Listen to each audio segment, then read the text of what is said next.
এখন জঙ্গলের একেবারে মাঝখানে আছি, এমনকি আমি জানিও না এখন আমি কোথায় আছি। ঠিক আছে, কেমন আছো তোমরা? ভালো আছি ভাই, তুমি কেমন আছো? 1 মাস এখানে সার্ভাইভ করার পুরস্কার হিসেবে আমি তোমাদের জন্য একটা দোকান এনেছি। ওকে।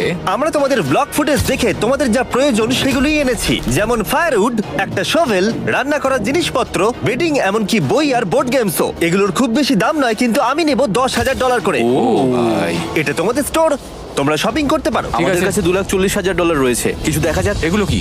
ওগুলো মশারি। ও, আমরা প্যারাশুট দিয়ে করে ফেলেছি, এটা দরকার। হ্যামক্স গুলো কেমন? আমার হ্যামক্স ভালো লাগে, কিন্তু আমরা এখনো প্যারাশুট দিয়ে বানানোর চেষ্টা করিনি। গ্রিজ, আমাকে বলো তো, প্যারাশুট দিয়ে তোমরা কি বানাতে পারবে না? সবকিছু। ঠিক আছে, তোমাদের কি ফায়ারউড চাই?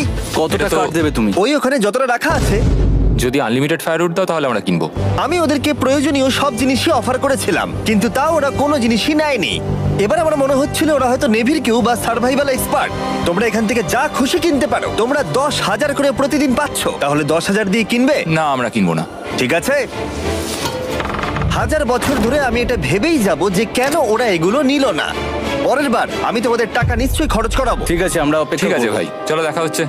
ওই ওরা চলে যাচ্ছে। ওর ব্যাংক হিসেবে। একটু দাঁড়াও, তোমাদের জন্য আমার কাছে একটা সারপ্রাইজ আছে। নোলান, এগুলো কি বলো তো? অনেকগুলো ফোন, পুরো 1000টা ফোন আছে এখানে।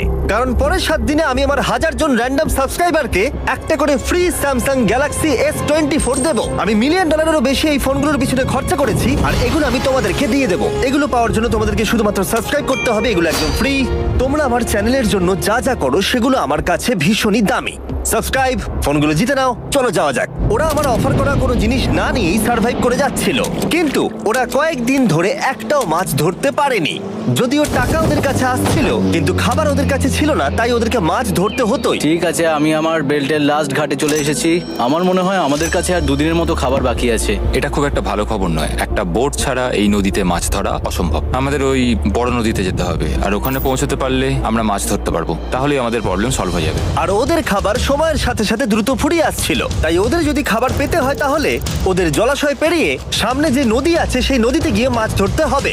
আমি খুব রিস্ক নিয়ে এত ক্যালোরি বার্ন করছি, কিন্তু আমাকে এটা করতেই হবে যাতে আমি খাবার জোগাড় করতে পারি। কিন্তু অনেকটা পথ অতিক্রম করার পরে হেস যা খুঁজছিল সেটা পেয়ে গেল। ও মাই গড, এই দেখো বড় নদী। দেখে মনে হচ্ছে এটা পৃথিবীতে দেখা আমার শ্রেষ্ঠ জিনিস। এখানে একটা বড় নদী পাওয়ার ফলে আমরা এই জঙ্গলে আরো অনেক বেশি দিন সার্ভাইভ করতে পারবো। সৌভাগ্যবশত ওর কাছে একটা সিক্রেট ওয়েপন ছিল। আমি আর গ্রিজমিল একটা ফিশিং পোল তৈরি করেছি যাতে মাছ ধরা আরো সহজ হয়ে যায়। হেজের তৈরি করা ফিশিং পোলটা ভেঙে যাবার পরে ও হাত দিয়ে মাছ ধরতে শুরু করলো, আর ও অনেক ঘন্টা চেষ্টা করলো, কিন্তু ও পারলো না। আরে না, আর ও যদি মাছগুলোকে না ফেলে ধরতে না পারে তাহলে এখানে আসতে গিয়ে যা ক্যালোরি বার্ন হয়েছে সেগুলো সব বৃথা হয়ে যাবে। কিন্তু ওর হাল ছেড়ে দেবার ঠিক আগে এবার তো কিছু পাবোই। ইয়া, পেয়েছি পেয়েছি। আমি বলেছিলাম এবারে কিছু পাবোই। কিন্তু ও এখানেই থেমে থাকেনি। আমি এটা গ্রিজকে দেখানোর জন্য অপেক্ষা করতে পারছি না। ও এটা দেখে অবাক হয়ে যাবে।